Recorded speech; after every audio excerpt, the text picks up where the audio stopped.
खाड़गे जी, केसी वेणुगोपाल जी, शक्ति सिंह जी, उदयबान जी, भूपिंदर हुड्डा जी, कुमारी सैलजा जी, रणदीप सुरजेवाला जी, दीपेंद्र हुड्डा जी, Digvijay Singh ji, DK Shiv Kumar ji, Narayan Swami ji, stage पे Congress party के सब वरिष्ठ नेता, हमारे प्यारे कार्यकर्ता,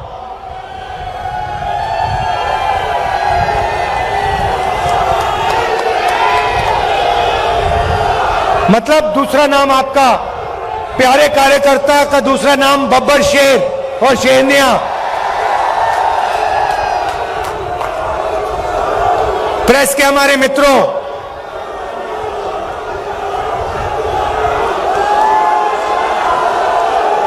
भाई और बहनों, आप सबका यहां बहुत बहुत स्वागत, नमस्कार।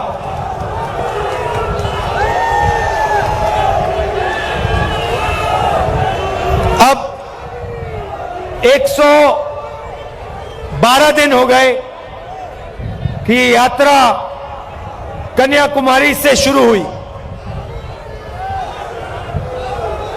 और आज यहां पानीपत में ऐतिहासिक हिस्टोरिकल जगह में आज हम यहां सुबह चले हैं। आपने इतना प्यार दिया, बहुत जबरदस्त स्वागत किया आपने, और आप हजारों लोग हमारे साथ चले, इसके लिए मैं आपको दिल से धन्यवाद करना चाहता हूं।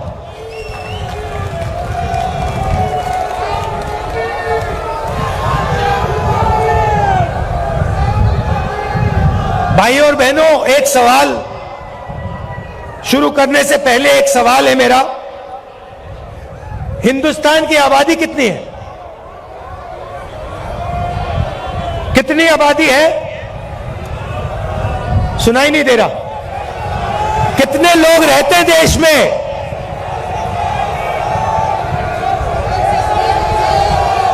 कितने?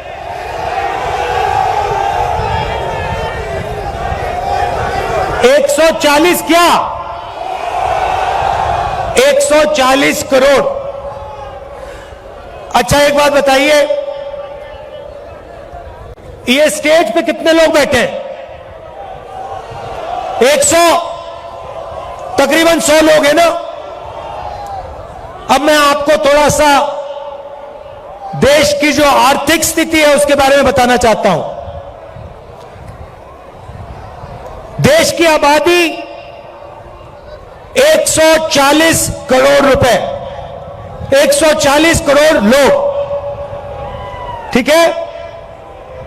पहला नंबर याद रखिए, 140 करोड़।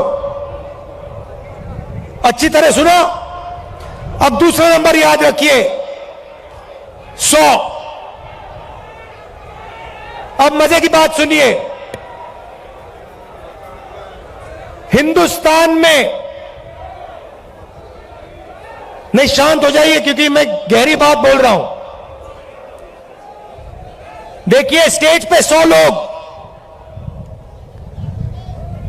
देश में 140 करोड़ लोग। आज के हिंदुस्तान में जितना धन आधे हिंदुस्तान के हाथ में है, उतना धन हिंदुस्तान के सबसे अमीर 100 लोगों के हाथ में है।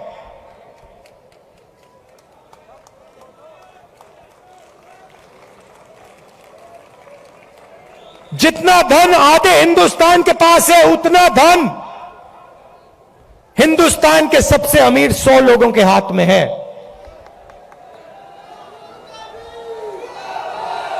क्या यह आपको सही लगता है?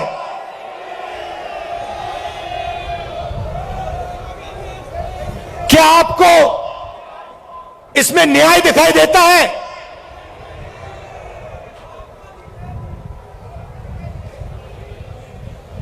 दूसरा आंकड़ा देता हूं, हिंदुस्तान की अगर आप सारी की सारी कंपनियों का मुनाफा देखें, सारी की सारी कॉरपोरेट कंपनियों का मुनाफा देखें, तो 90% मुनाफा सिर्फ 20 कंपनियों के हाथ में है।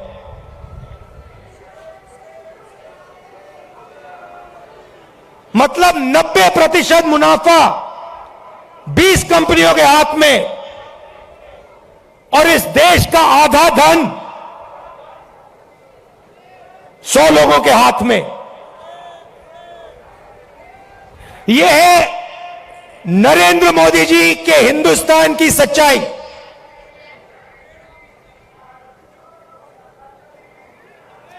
दो हिंदुस्तान बन गए हैं, एक किसान, मजदूर, छोटे दुकानदार, बेरोजगार युवा, इनका,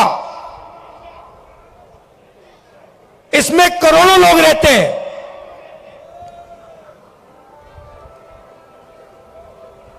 और दूसरा हिंदुस्तान 200-300 लोगों का हिंदुस्तान, 200-300 लोगों के हिंदुस्तान के पास पूरा का पूरा धन, आपके पास कुछ नहीं।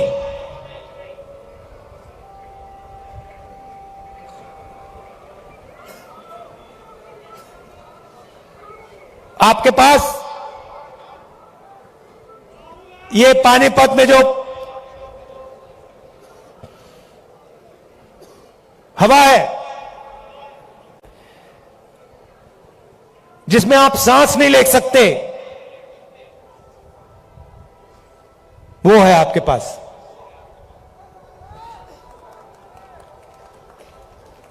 ताली बजा रहे हो भैया? कैंसर है ये। आपको भी हो रहा है, सबको हो रहा है। अच्छा, पहले क्या था? पहले ये जो आपका शहर है, स्मॉल और मीडियम इंडस्ट्री का सेंटर था। यहां पे हजारों छोटे बिजनेस चलते थे, लाखों लोगों को रोजगार मिलता था।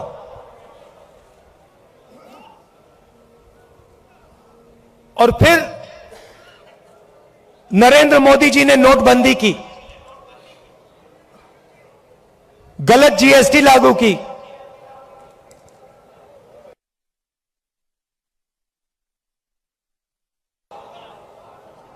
मुझसे बेहतर ये दो पॉलिसियां नहीं थी, नोटबंदी और जीएसटी पॉलिसियां नहीं,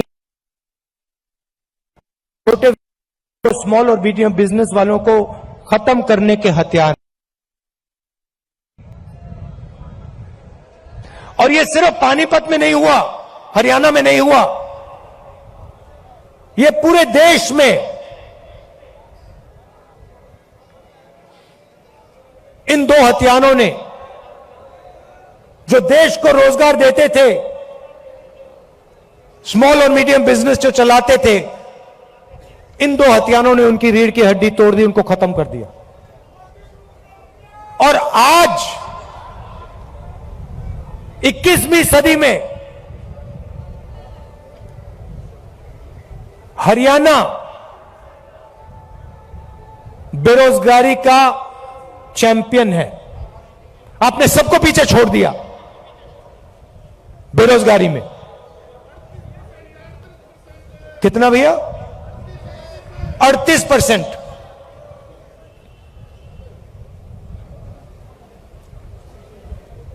खुशी की बात नहीं,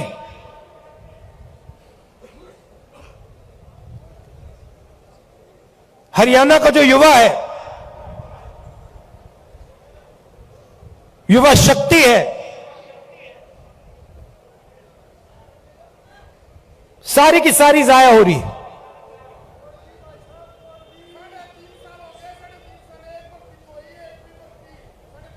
अच्छा भैया 3.5 साल हो गई, एक भर्ती नहीं हुई, मुझे पहले अग्निवीर के बारे में बताओ। ये अग्निवीर योजना मुझे पहले समझा दो, ये है क्या? भर्ती की बात करनी है तो अग्निवीर की बात करो।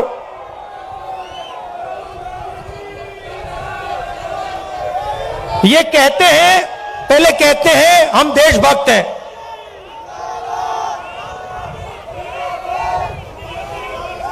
कहते हैं बीजेपी वाले लोग कहते हैं हम देशभक्त हैं। मुझे इनकी देशभक्ति समझाओ। हिंदुस्तान में लाखों लोग, हाँ लाखों युवा सुबह उठ के 4 बजे, ये यात्रा 6 बजे शुरू होती है, ये यात्रा 6 बजे शुरू होती है। इसके बारे में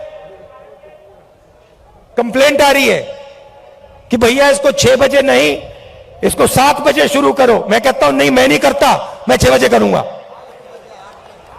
8 बजे कह रहे हैं, देखो ये 6 बजे चालू होती है। किसान कितने बजे उठता है? 4 बजे। जो सेना में भर्ती होने के लिए रनिंग की प्रैक्टिस करता है वो कितने बजे उठता है? 4 बजे। और ऐसे लाखों युवा सपना देखते हैं, लाखों युवा सपना देखते हैं। किस चीज का सपना? तिरंगे की रक्षा करने का सपना। और लाखों में से वो 4 बजे उठ के दौड़ते हैं। हर स्टेट में सुबह सुबह अगर आप जगो, आप इनको देख सकते हो। कभी उनको रोको, उनसे पूछो भाई क्या कर रहे हो? वो ये नहीं कहेंगे कि हम सेना में जाने की तैयारी कर रहे हैं। वो कहते हैं हम तिरंगे की रक्षा करना चाहते हैं, वो कहते हैं। अब लाखों युवा दौड़ते हैं हर स्टेट में 4 बजे सुबह। उनमें से पहले 80,000, तकरीबन हर साल 80,000 चुने जाते थे। कोई अरुणाचल जाता था, कोई जम्मू कश्मीर, कोई राजस्थान, कोई लद्दाख, कोई ठंड में, रेगिस्तान में, बारिश में अपनी पूरी की पूरी जिंदगी बच्चे, परिवार, माता पिता सब कुछ परे करके छोड़ के बॉर्डर पे जाके खड़ा हो जाता था।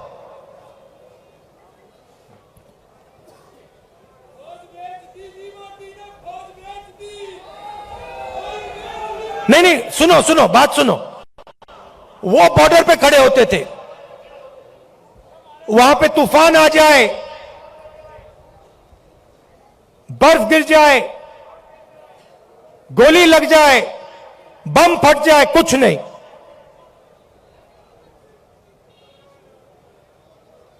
देश के लिए अपना खून देने के लिए 80,000 युवा हर साल सेना में भर्ती होते थे। अब उनको पहले सेना क्या देती थी? सबसे पहले सेना उनसे कहती थी, देखो एक दिन ऐसा आ सकता है जब आपको हिंदुस्तान के लिए लड़ना पड़ेगा, शायद आपको शहीद होना पड़ेगा, मगर हम आपको एक बात की गारंटी देंगे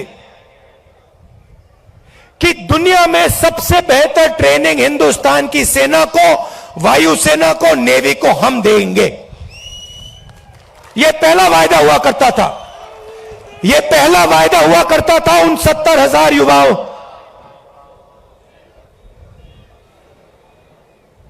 आर्मी कहती थी, हिंदुस्तान की सरकार कहती थी, तुम्हें हम बिना ट्रेनिंग दुश्मन के सामने कभी नहीं खड़ा होने देंगे, क्योंकि हम तुमसे प्यार करते हैं। हम तुम्हारा आदर करते हैं, हम तुम्हारे खून की रक्षा करना चाहते हैं। बिना ट्रेनिंग हम आपको कभी नहीं भेजेंगे, मर जाएंगे मगर नहीं भेजेंगे। पहला वायदा। दूसरा वायदा, 15 साल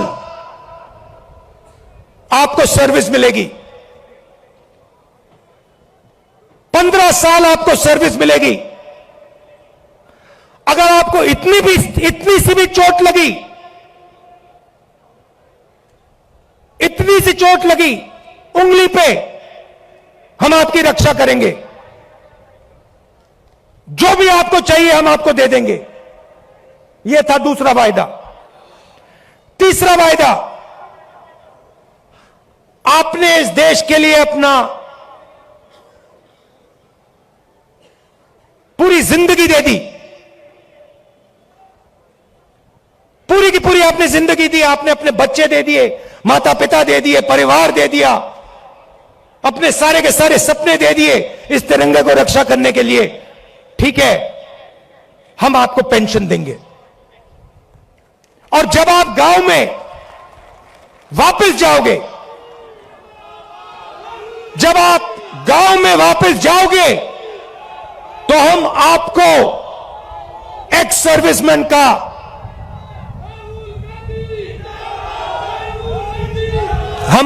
एक्स सर्विसमैन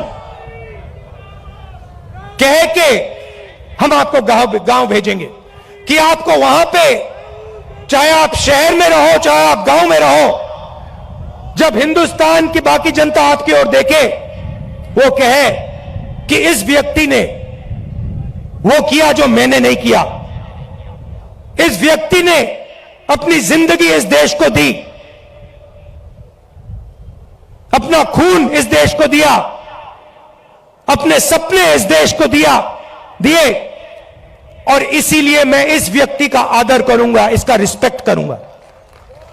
ये 3 वायदे हिंदुस्तान की सरकार, हिंदुस्तान की जनता अपनी सेना, अपनी वायुसेना और अपनी नेवी के हर व्यक्ति को देती थी। अब अग्निवीर योजना ने, नहीं सुनिए, अग्निवीर योजना ने ये तीनों के तीनों वायदे तोड़ दिए हैं। अग्निवीर योजना क्या कहती है? उन्हीं 70,000, उन्हीं लाखों युवाओं से कहती भैया 80,000 तो नहीं लेंगे, 40,000 लेंगे। और वो जो 15 साल की बात थी, वो जो सर्विस की बात थी, उसे भूल जाओ। 4 साल बाद, पहले 80,000 लिए जाते थे, 4 साल बाद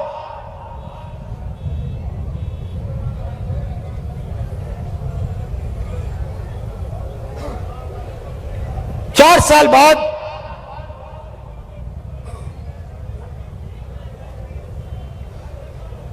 हम 75% को वापस भेज देंगे, निकाल देंगे। बस 25% हम रखेंगे।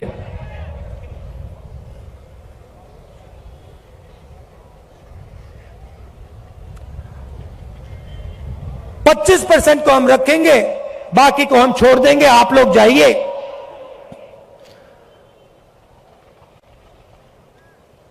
बेरोजगार हो जाइए। अच्छा, जो पहले हम ट्रेनिंग देते थे, जो सैनिक को तैयार करने में 5, 10, 15 साल लगते हैं, मिसाइल चलाने में, रॉकेट चलाने में, हथियार को ठीक से चलाने में जो टाइम लगता है उसको भूल जाइए। सिर्फ 6 महीने की ट्रेनिंग की जरूरत है। 4 साल बाद घर वापसी। तो ये वायदे नरेंद्र मोदी जी ने और बीजेपी ने तोड़े हैं। जब मैं ये बात उठाता हूं तो कहते हैं मैं सेना के विरोध बात कर रहा हूं। मैंने बोला था प्रेस के मित्र हैं, ये भी उनकी बात करते हैं कि देखो भैया, समझ गए आप, मैं सेना की बात उठा रहा हूं। मैं कह रहा हूं कि 15 साल आप सर्विस देते थे, 80,000 युवाओं को देते थे,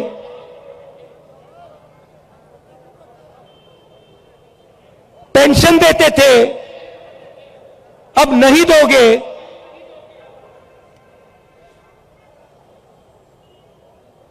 पहले ट्रेनिंग देते थे, सालों के लिए ट्रेनिंग देते थे, अब 6 महीने की ट्रेनिंग दोगे।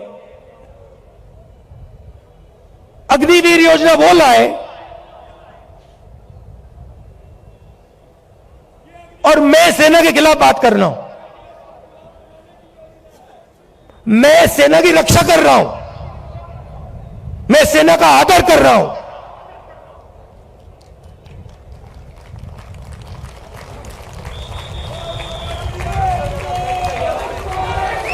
और भाइयों और बहनों, एक और बात, जब वो युवा सड़क पे दौड़ते हैं, लाखों लाखों दौड़े, जब उन्होंने सरकार से कहा, जब उन्होंने कहा सरकार से कि भैया ये अग्निवीर योजना हमें अच्छी नहीं लगी, हम आर्मी में देश की रक्षा करना चाहते हैं, तो फिर सरकार ने क्या किया आप जानते हो? सरकार ने कहा कि इनके अगर चेहरे कैमरा पे आ गए, जो धरना दे रहे थे, अगर इनके चेहरे कैमरा पे आ गए तो इनको कोई सरकारी नौकरी नहीं मिलेगी। और धमकाया उनको कि बाहर मत आओ, अग्निवीर के बारे में सच्चाई मत बोलो, नहीं तो तुम्हें सरकारी रोजगार नहीं मिलेगा। मैं चला हूं, 3000 किलोमीटर चला हूं, वो सारे के सारे युवा मुझसे मिल रहे हैं, सारे के सारे कह रहे हैं कि हमारा सपना तोड़ दिया, हमारा भविष्य बर्बाद कर दिया। छुपाई नहीं जा सकती बात। हरियाणा 10%, सेना को 10% हरियाणा लोग देते हैं, आप देते हो। हरियाणा का हर युवा जानता है, अग्निवीर का मतलब हर युवा जानता है, हर सैनिक जानता है।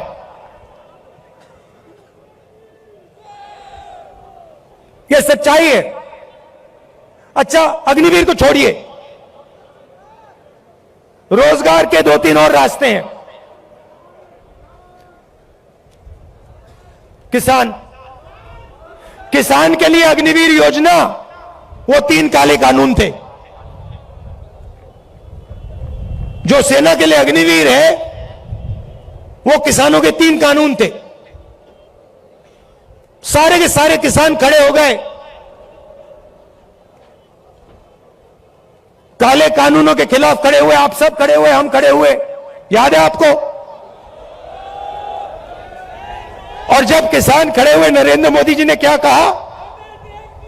गलती हो गई, मुझसे गलती हो गई, नरेंद्र मोदी जी कहते हैं, गलती हो गई। किसान सर्दी में, ठंड में बाहर बैठा था, बारिश में किसान बाहर बैठा था, तब आपको गलती नहीं दिखी। 1 साल लग गया आपको गलती पहचानने में। 700 शहीद हो गए।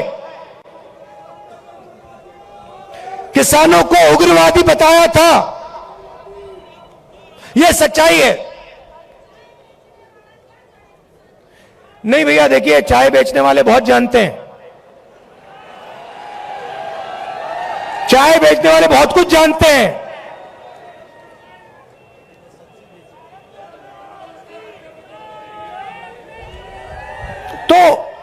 तो देखिए, फिर कहते हैं, बीजेपी वाले लोग कहते हैं, मैं आपको बताता हूं, देखिए बीजेपी वाले लोग कहते हैं कि देखिए ये जो यात्रा है इसका क्या फायदा है, ये यात्रा कन्याकुमारी से कश्मीर क्यों चला जा रहा है।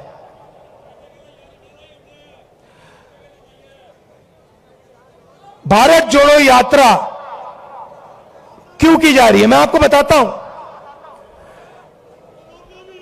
क्योंकि इन्होंने पूरे देश में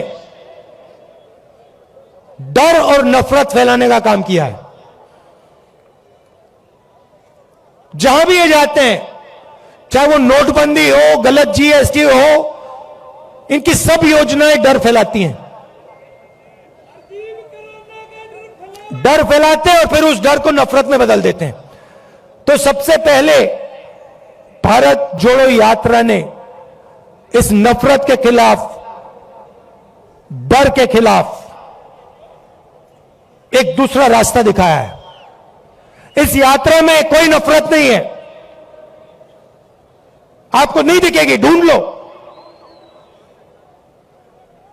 यहां पे सब हिंदुस्तानी चल रहे हैं, हिंदू, मुस्लिम, सिख, ईसाई, सब, हर जात के लोग, हर धर्म के लोग, हर भाषा बोलने वाले लोग एक साथ चल रहे हैं, प्यार से चल रहे हैं, मोहब्बत से चल रहे हैं। कोई गलत बात नहीं बोल रहा है। कोई गिरता है तो कोई सवाल नहीं पूछता, भैया तुम्हारा धर्म क्या है, तुम्हारी जात क्या है, ना, एकदम उठा देते हैं, मदद करते हैं। सारे रास्ते में, हर स्टेट में जब हमारे लोगों को चोट लगती है, कोई ना कोई उनकी मदद करता है। आम जनता खाना देती है, पानी देती है, मदद करती है। ऐसा हिंदुस्तान हमें चाहिए। मैंने बोला, उन्होंने पूछा क्या कर रहे हो, आपके नफरत के बाजार में मोहब्बत की दुकान खोल रहा हूं।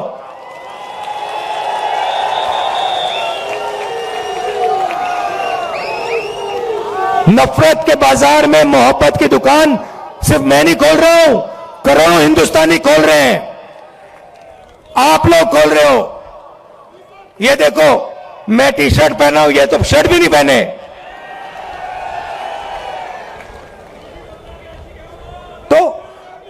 तो इस यात्रा ने नफरत को मिटाने का काम किया है। मेरे पास कुछ दिन पहले एक आदमी आए मेरे साथ, चले, कहते हैं राहुल जी मैं आपको कुछ कहना चाहता हूं। मैंने कहा क्या? कहता है मेरे भाई के साथ मेरी लड़ाई थी, सालों उससे मैंने बात नहीं की, आपकी यात्रा आई, मैंने कहा क्यों ना मैं अपने भाई से बात करूं। और मैंने अपने भाई को फोन लगाया और मैंने कहा भाई अब मैं तुमसे लड़ना नहीं चाहता हूं, मैं तुमसे लड़ना नहीं चाहता हूं, चाहे कुछ भी हो जाए मैं तुमसे लड़ना नहीं चाहता हूं। और उसके भाई ने उसे कहा मैं भी तुमसे नहीं लड़ना चाहता हूं, जाके वो गले मिल गए। और ये पूरी यात्रा में हो रहा है।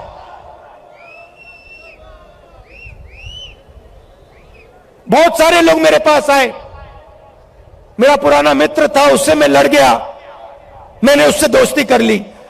मेरा भाई था, मैंने उससे दोस्ती कर ली। तो सचमुच में ये यात्रा भारत को जोड़ने का काम कर रही। वो मीडिया नहीं दिखाती भैया, भैया कैसे दिखाएंगे बेचारे। भैया एक बात बताओ, भैया एक बात बताओ, आप देखो, आप समझो बात। आप कभी घोड़े पे बैठे हो? बैठे हो ना? घोड़े पे लगाम होती है ना, अगर आप लगाम को इधर करोगे तो उधर जाएगा ना वो, अगर उधर करोगे उधर जाएगा ना वो। लगाम लगी हुई है भाई, वो कभी इधर खींचे वो उधर भाग जाते हैं, कभी उधर खींचे उधर भाग जाते हैं। मगर एक बात है, घोड़े के ऊपर मोदी जी की फोटो जरूर दिखेगी, वो तो दिखेगी। तो भैया अब बेचारे के ऊपर लगाम लगा हुआ है, वो क्या करें, उनकी गलती नहीं है, इनको भी जीना है, खाना खाना है, बच्चों की देखभाल करनी है, करनी तो है ना, सही बात है।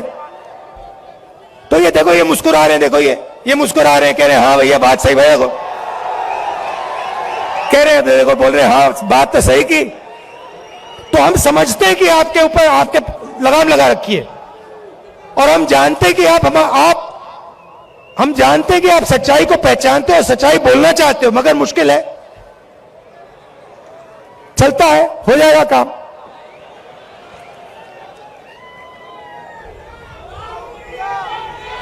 तो दूसरी बात, भारत जोड़ो यात्रा का दो और लक्ष्य हैं। एक, नफरत के खिलाफ खड़ा होना, एक हिंदुस्तानी को दूसरे हिंदुस्तानी से जोड़ने का काम, मोहब्बत फैलाने का काम, यह यात्रा का लक्ष्य है। दूसरा लक्ष्य, जो देश में बेरोजगारी फैल रही है उसके खिलाफ खड़ा होने का है। और आखिरी बात, जो महंगाई है, जो आप सबको लगती है, चुभती है। पहले 400 रुपए का सिलेंडर होता था, आज 1100। पहले 60 रुपए का पेट्रोल, आज 100 रुपए का पेट्रोल। तो उसके खिलाफ खड़े होने की यात्रा है। और अंत में, जो हिंदुस्तान की आर्थिक स्थिति है, जो मैंने पहले बात बोली, 100-200 लोगों के पास हिंदुस्तान का 50-60% धन, और किसान, मजदूर, छोटे व्यापारियों के पास कुछ नहीं। ऐसा हिंदुस्तान हम नहीं चाहते हैं। इसमें सबकी इज्जत होनी चाहिए, भाईचारा होना चाहिए, मोहब्बत होनी चाहिए। मिलकर यह देश आगे जा सकता है, किसी का भी मुकाबला कर सकता है, किसी भी देश का मुकाबला कर सकता है। तो यह हमारा लक्ष्य था, और आपने इतना समर्थन दिया, इतना प्यार दिया, इतना प्यार दिया, इसके लिए मैं आप सबको धन्यवाद कहना चाहता हूं। आखिरी बात, एक मैंने सोचा, अभी बोल रहा था तो मैंने सोचा, देखिए आप सबके पास भाई बहन रिश्तेदार हैंगे ना, मजदूर, गरीब आदमी, बिल्कुल।